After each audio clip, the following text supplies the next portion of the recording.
आज भी मैं अपनी क्लास में सोती ही रही थी। बहुत दिनों से मेरे साथ यही हो रहा था। जैसे ही मेरी टीचर क्लास में आकर कुछ पढ़ाने लगती तो मुझे एकदम नींद के झटके लगने शुरू हो जाते थे। मैं बहुत कोशिश करती कि मैं ना सोऊं, मगर मैं सो जाती थी। अब मेरी टीचर ने यह भी बात नोट करनी शुरू कर दी थी कि जो लड़की क्लास में हमेशा फर्स्ट आती रही है, अब उसका ध्यान पढ़ाई की तरफ नहीं है। एक दिन मेरी टीचर ने मुझसे पूछ ही लिया, तुम्हारे साथ क्या परेशानी है? अब तुम पढ़ाई पर ध्यान क्यों नहीं देती? टीचर के सवाल पर मेरी आंखों में आंसू आ गए। मैं बोली, टीचर मुझे तो खुद नहीं मालूम कि मैं क्लास में क्यों सो जाती हूँ। मैं पूरी कोशिश करती हूँ कि मुझे क्लास में नींद नहीं आए, लेकिन पता नहीं कैसे अचानक मेरी आँख लग जाती है। टीचर ने कहा कि तुम्हारे घर में कोई परेशानी तो नहीं है? मैंने नहीं में सिर हिला दिया और बोली, मेरे पिता का देहांत हो चुका है, मगर मेरी माँ ने घर का सारा इंतज़ाम खुद संभाल लिया है। मुझे किसी चीज़ की कोई कमी नहीं है। हमारे घर में किसी चीज़ की, किसी बात की कोई टेंशन नहीं है। टीचर ने अपना सर हिलाया और कहा, ठीक है, तुम जाकर बैठ जाओ, लेकिन आगे से तुम ध्यान रखना कि क्लास में सोना नहीं है। मैंने भी टीचर से वादा कर लिया, लेकिन फिर मैं अपने वादे पर पूरी तरह नहीं उतर पाई। अगले दिन फिर मैं सो गई। अब तो मजबूर होकर मेरी टीचर से मुझे सज़ा भी मिलने लगी थी, मगर मैं क्या करती? नींद पर किसी का कोई जोर नहीं होता। कहते हैं कि नींद तो सूली पर भी आ जाती है। मेरा भी इस समय यही हाल था। आज मैं फिर से क्लास में सो गई तो मेरी टीचर ने कहा कि कल तुम अपनी माँ को स्कूल लेकर आना। ये बात सुनकर मैं घबरा गई थी कि माँ ने जाने मेरे साथ क्या बर्ताव करेगी, लेकिन अपनी टीचर का मैसेज भी माँ को देना ज़रूरी था। मैंने माँ से कहा कि आपको मेरी टीचर ने स्कूल बुलाया है। मेरी बात सुनते ही माँ के माथे पर सिकन पड़ गई थी। वह कहने लगी, क्या बात लक्ष्मी, तुमने स्कूल में कोई शैतानी तो नहीं की? मैंने नहीं में अपना सर हिला दिया। माँ अभी भी मुझे शक की नज़रों से देख रही थी। वह कहने लगी, फिर तुमने ऐसा क्या किया कि मुझे स्कूल में बुलाने की नौबत आ गई? कुछ तो ज़रूर किया होगा। मैं माँ से कहने लगी कि माँ, मैं कुछ नहीं जानती टीचर ने आपको क्यों बुलाया है। हालांकि मुझे सब कुछ मालूम था कि टीचर ने माँ को इसलिए बुलाया है ताकि वह उन्हें बता सके कि मैं स्कूल में सोती रहती हूँ, लेकिन उस समय मैं अपनी माँ के सामने अनजान बन गई थी। माँ कहने लगी, लक्ष्मी, तुम तो जानती हो ना कि मैं लोगों के घरों में काम करती हूँ, तभी तो मैं तुम्हें एक अच्छे स्कूल में पढ़ा रही हूँ, तुम्हारी हर ज़रूरत पूरी कर रही हूँ। अब अगर मैं अपना काम छोड़कर तुम्हारे स्कूल के चक्कर लगाने लग जाऊँ तो फिर हम कहाँ से खाएंगे? तुम अपनी टीचर से कहना कि मेरी माँ बीमार है, वह स्कूल नहीं आ सकती। आपने जो कुछ भी कहना है वह मुझे ही बता दें। मैं घर जाकर अपनी माँ को सारी बात बता दूंगी और फिर तुम कल आकर मुझे सब कुछ बता देना। मैंने सर हिला दिया था। मुझे खुशी हुई थी कि माँ स्कूल नहीं जा रही है। अगले दिन जब टीचर ने मुझसे पूछा कि तुम्हारी माँ स्कूल क्यों नहीं आई, तो मैंने टीचर से कह दिया कि मेरी माँ बीमार है। टीचर ने कहा कि जैसे भी हो तुम अपनी माँ को कल ज़रूर स्कूल लेकर आना।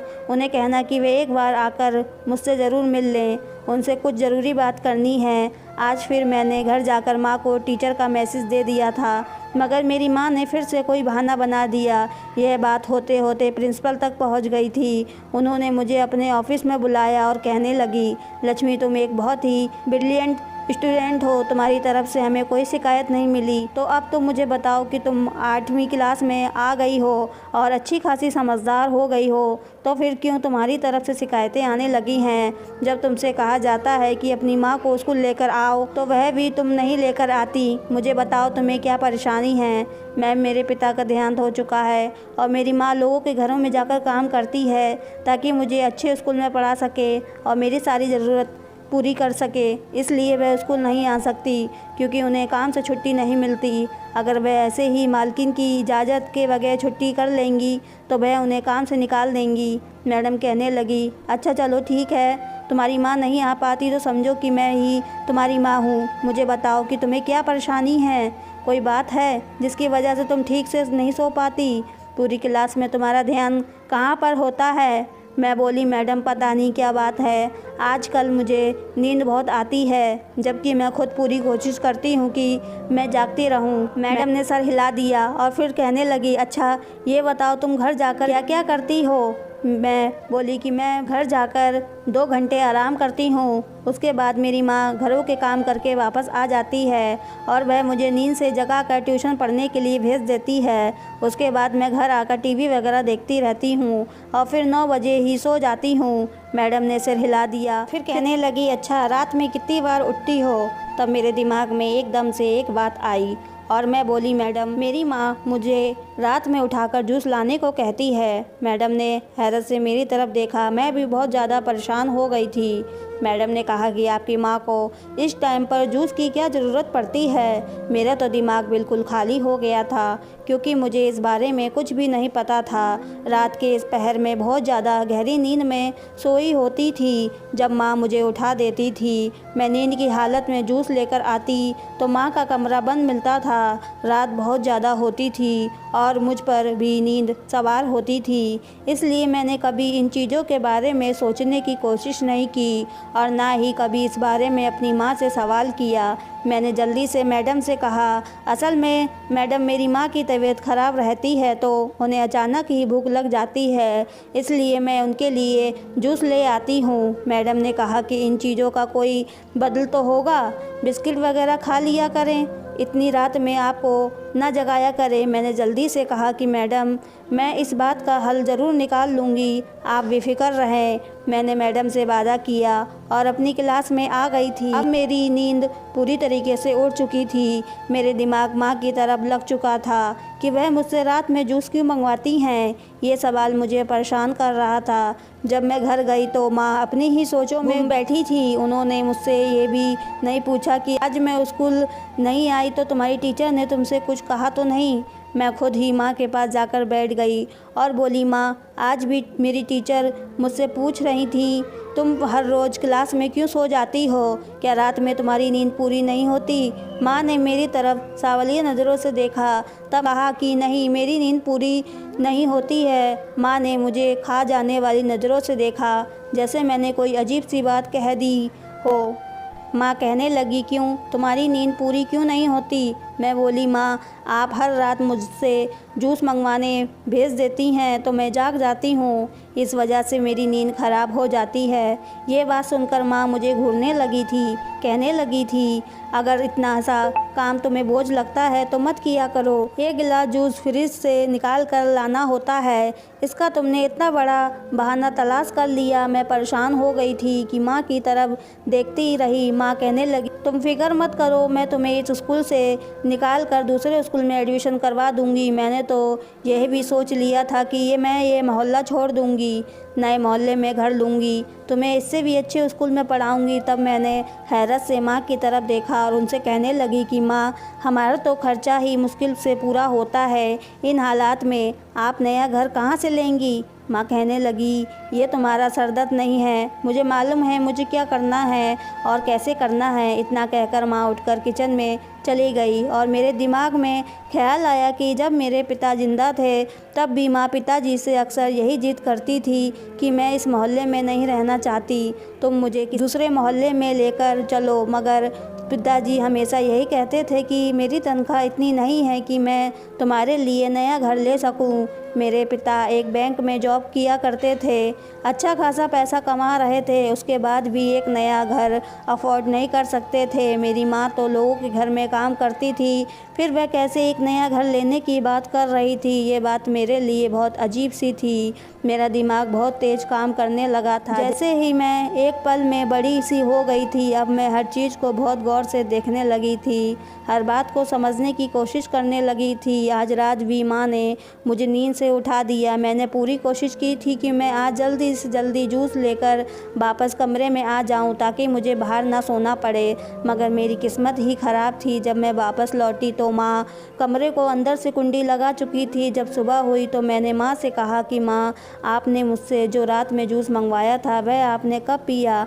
माँ मुझे गुस्से वाली नज़रों से देखकर बोली, तुम आजकल सवाल जवाब बहुत करने लगी हो। मैं बोली, नहीं माँ, मैं तो बस ऐसे ही पूछ रही थी क्योंकि जब मैं जूस लेकर आई थी तो आपने कमरे अंदर से कुंडी लगाई हुई थी और मैं इंतज़ार करते करते बाहर दरवाजे पर ही सो गई। कहीं आपका जूस बिल्ली तो नहीं पी गई? ना, इसलिए पूछ रही हूँ। माँ हंसने लगी और कहने लगी, अरे पागल, मैंने वह कुंडी इसलिए लगाई थी कि मैं अपने कपड़े बदल रही थी। तुम आकर एकदम दरवाज़ा ना खोलो।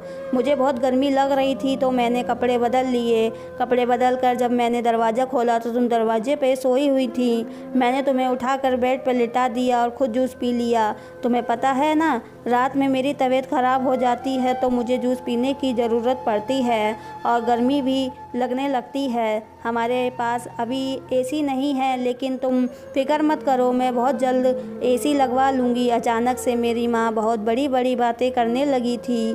उनकी बातें सुनकर मैं चुप हो जाती। हालांकि हमारे पास इतने पैसे नहीं थे, फिर भी माँ ना जाने क्यों मेरी ऐसी बातें करती थी कि मुझे एसी लेना है, नया घर लेना है, मुझे ये चीज़ लेनी है, मुझे वह चीज़ लेनी है। अगले दिन जब मैं स्कूल से घर वापस आई तो माँ मुझे परेशान देखकर पूछने लगी, क्या हुआ, आखिर तुम क्यों परेशान हो? मैं कहने लगी, माँ मेरी क्लास के काम के लिए लैपटॉप की ज़रूरत है। मेरी क्लास की सभी लड़कियों के पास लैपटॉप है, मगर मैं लैपटॉप अफोर्ड नहीं कर सकती। आपने मुझे इतने बड़े स्कूल में क्यों डाला है? आपको चाहिए था कि आप मुझे एक सरकारी स्कूल में डाल देती जहाँ इस तरह की चीज़ों की ज़रूरत ना होती। माँ कहने लगी, तुम भी किन बातों को दिल पर लेकर बैठ जाती हो? जल्दी से खाना खाकर तुम आराम कर लो। मैंने खाना खाया और सोने के लिए चली गई।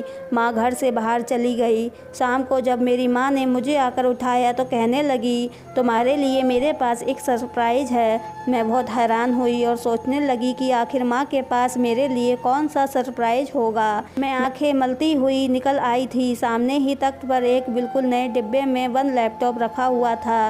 ये लैपटॉप देखकर ही मेरी नींद उड़ गई थी। मैं इस लैपटॉप को देखकर दंग रह गई थी। मैंने माँ से पूछा कि आपके पास इतने पैसे कहाँ से आए? माँ कहने लगी, तुम आम खाओ, पेड़ मत गिनो। मैं जो कुछ भी कह रही हूँ वह तुम्हारे लिए कर रही हूँ। तुम्हें किसी बात की फ़िक्र करने की कोई ज़रूरत नहीं है। मैं लैपटॉप देखकर इतनी खुश हो गई थी कि बाकी हर चीज़ भूल गई।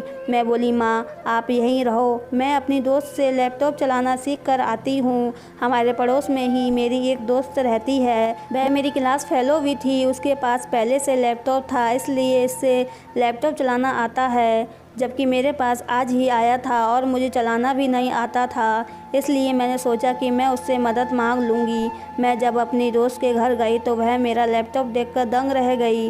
कहने लगी, माँ ये देखो, यही वह लैपटॉप है जिसका मैं कह रही थी कि आप मुझे दिलवा दो, लेकिन बाबा तो मेरे लिए गंदा सा लैपटॉप उठाकर ले आए। मुझे तो इस कंपनी का ही लैपटॉप चाहिए था।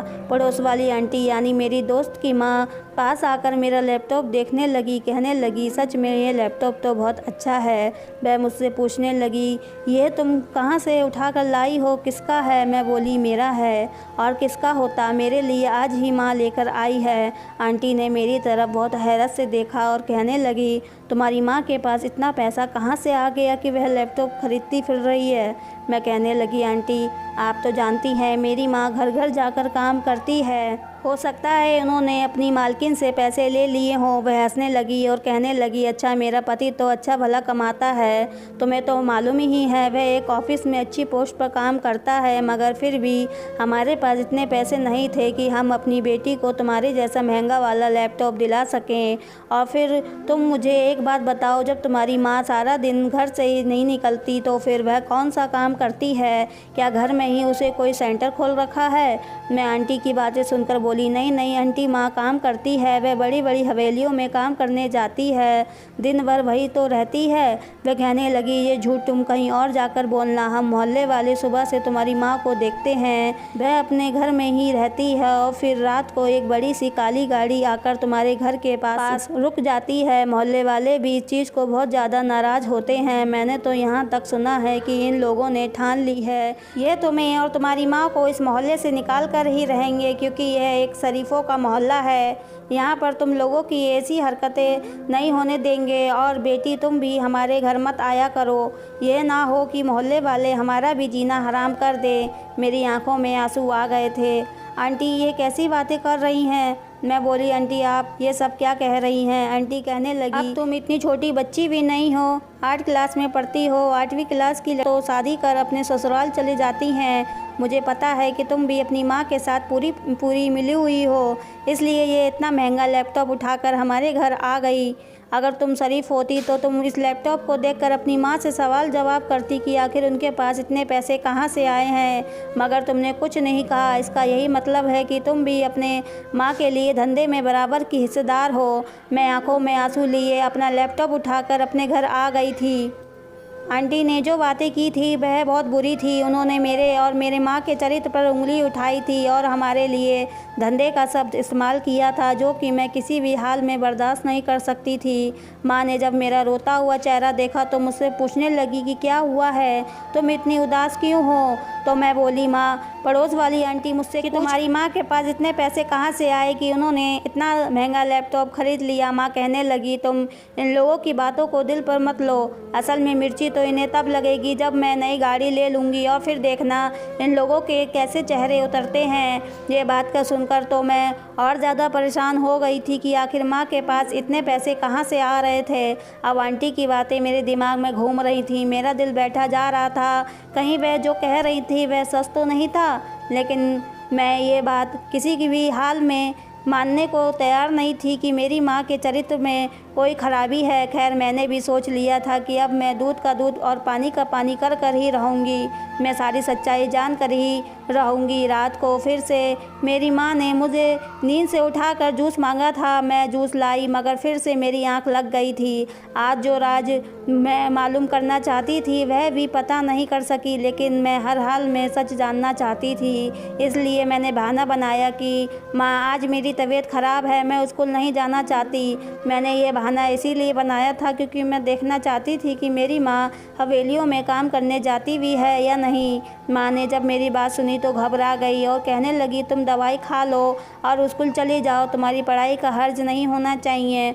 मैं बोली, माँ, आज मुझ में बिल्कुल भी हिम्मत नहीं है, इसलिए मैं नहीं जाऊंगी। माँ कहने लगी कि ठीक है, अगर आज तुम्हारी तबीयत ख़राब है तो आज मैं भी काम से छुट्टी कर लेती हूँ। अब मैं अपनी बीमार बेटी को छोड़कर काम पर तो नहीं जा सकती ना।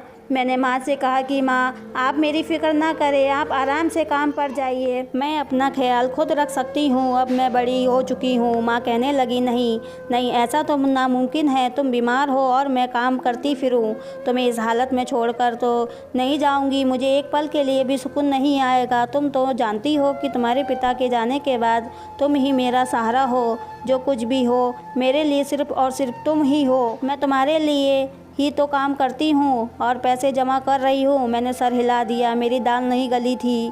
माँ ने मुझे उनका राज मालूम होने नहीं दिया था। आज वह सारा दिन घर पर ही थी और मेरा ख्याल रखती रहीं।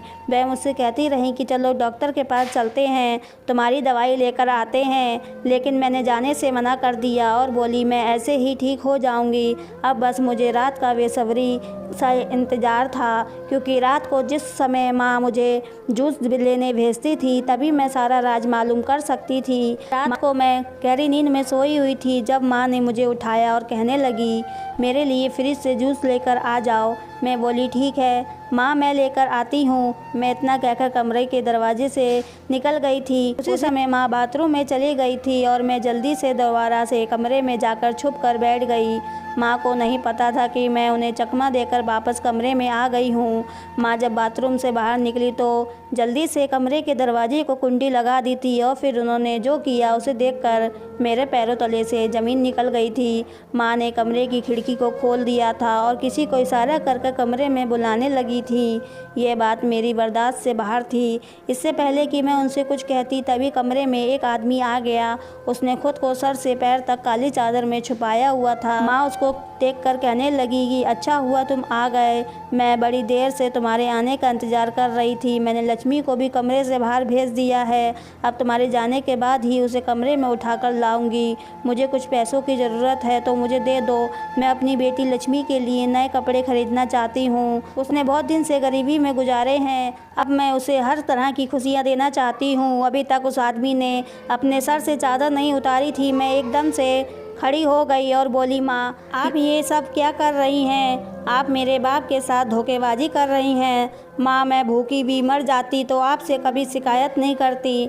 मुझे नए कपड़े, जूते और पैसों की ज़रूरत नहीं है, मुझे आपकी हया की ज़रूरत है। मुझे उम्मीद नहीं थी कि आप ये सब करोगी। आपने ये सब कुछ क्यों किया? आपने एक गैर मर्द को हमारे घर में बुला लिया। इसका मतलब जो लोग मोहल्ले वाले बातें कर रहे थे, क्या ये सब कुछ ठीक था? कल भी मुझे आंटी ने कहा था कि रात के समय तुम्हारे घर के पास एक काली गाड़ी आकर रुकती है और उसमें से कोई आदमी निकलकर तुम लोगों के घर जाता है। मोहल्ले के सभी लोग हमारे खिलाफ हो गए हैं, वह हमें इस मोहल्ले से निकाल देना चाहते हैं। आपने ये सब क्यों किया? मैं तो किसी से नज़रें मिलाने के भी काबिल नहीं रही। अब हमें इस मोहल्ले से निकाल दिया जाएगा। क्या आपके पास कोई दूसरा ठिकाना है? बताइए मुझे, हम कहाँ जाएंगे? उसी समय इस आदमी ने अपने सर से चादर उतार दी थी और इस आदमी को देखकर तो मेरी आंखें फटी की फटी रह गई थी। वह कोई और नहीं बल्कि मेरा सगा बाप था, जिसका देहांत हो चुका था, जिसकी हरती मैंने खुद देखी थी। मैं बोली, पिताजी आप यहाँ कैसे? पिताजी कहने लगे, बेटी तुम्हारा बाप अभी मरा नहीं है, वह जिंदा है, लेकिन तुम यही समझो कि मैं जिंदा होकर भी मुर्दा हूँ। मैं अपनी मर्जी से कहीं आ जा नहीं सकता। मैंने खुद को एक घर में बंद कर रखा है। रात के समय इसलिए निकलता हूँ कि कोई मुझे देख ना ले, और फिर मैंने तुमसे भी अपने ज़िंदा होने की खबर इसलिए छुपा रखी है। तुम अभी नासमझ नादान हो, कहीं तुम ये बात किसी और को ना बता दो। अगर तुम ये बात किसी और को बता देती कि तुम्हारा पिता ज़िंदा है तो हम तीनों जेल की सलाखों के पीछे होते। बस इसी वजह से मैं तुम्हें लाख चाहने के बाद भी नहीं मिल सकता। मेरी आंख में आंसू आने लगे थे। मुझे अपने पिता से नफ़रत सी होने लगी थी। मैं बोली, पिताजी आपको शर्म आनी चाहिए थी। एक बेटी के सर पर उसके पिता का साया कितना ज़रूरी होता है, क्या आप भूल गए हैं? मैं हर समय आपके लिए रोती रहती हूँ और आपको याद करती थी। मैं तो आपको भुला भी नहीं पा रही थी और आपने अपने आप को मुझसे ही छुपाए रखा। आपके ऐसा करने के पीछे क्या वजह है? आप मुझे सारी बात बताएं। पिताजी की आंखों में आंसू आ गए थे। वे कहने लगे, मेरी और तुम्हारी माँ की शुरू से ही यही तमन्ना थी कि हम अपनी संतान को ही पढ़ाते दिखाते, उसकी हर ज़रूरत को पूरा करते, बल्कि उसके कदमों में फूलों के ढेर लगा देते। मैं बैंक में जॉब करता था। मेरी आमदनी इतनी नहीं थी कि मैं तुम लोगों के लिए एक बड़ा घर अफोर्ड कर सकता, गाड़ी ले सकता, ये तुम्हें महंगे स्कूल में पढ़ा सकता। फिर मेरी ये तमन्ना थी कि मैं तुम्हें डॉक्टर बनता। डॉक्टर बनाने के लिए भी मेरे पास पैसे नहीं थे और मुझे उम्मीद थी कि मैं आगे भी इतने पैसे इकट्ठा नहीं कर पाऊँगा। उन्हीं दिनों में मेरे बैंक में एक नया रूल आया था, पति पत्नी का इंश्योरेंस करवाई जाती थी और पति पत्नी से जो भी कोई भी इंश्योरेंस की पूरी किस्तें जमा करने से पहले देहांत कर जाता तो उसके दूसरे पार्टनर को इंश्योरेंस के पूरे पैसे मिल जाते। मैंने सबसे बड़ी इंश्योरेंस करवाई थी जो 10 लाख थी। मैंने 4 किस्तें भी जमा करवा दी थी। फिर मैंने और तुम्हारी माँ ने आपस के मशवरे में अपनी झूठी मौत का नाटक रचाया था। मैं जानता हूँ कि ये गलत है, जो मैंने किया वह कुछ भी ठीक नहीं था, मगर क्या करता, हालात इस तरह थे कि हमारा गुजारा कम पैसों में भी नहीं हो रहा था और ज़्यादा मैं कमा नहीं सकता था। धोखाधड़ी के अलावा मुझे और कोई रास्ता नहीं दिखा। मैंने एक खुफिया कंपनी के साथ कांटेक्ट किया था जो हर तरह से फ्रॉड में मशहूर थी। मैंने उनसे कहा कि मैं अपनी मौत का झूठा नाटक करना चाहता हूं, तो उन्होंने ये काम करने में मेरा पूरा साथ दिया था। उन्होंने ही मेरी मौत का सारा सीन क्रिएट किया और फिर सबसे चुप कर मेरी अर्थी को बदल दिया था। मैंने इन लोगों को इस काम के लिए पैसे दिए थे। उसके बाद मेरी मौत की वजह से तुम्हारी माँ को हम दोनों के इंश्योरेंस के 10 लाख रुपए मिल चुके थे और वह पैसे मेरे पास रखे हुए हैं। उन्हें पैसों से हम दोनों तुम्हारा ज़रूरत पूरा कर रहे हैं। मैंने अपने पिता से कहा कि पिताजी ये सब कुछ बहुत गलत किया, आपको ऐसा नहीं करना चाहिए था। मेरे पिताजी की आंखों में आंसू थे। वे कहने लगे, लक्ष्मी ये सब करके मैं कौन सा सुकून में हूँ? मैंने तो बस तुम्हारे लिए ही किया था।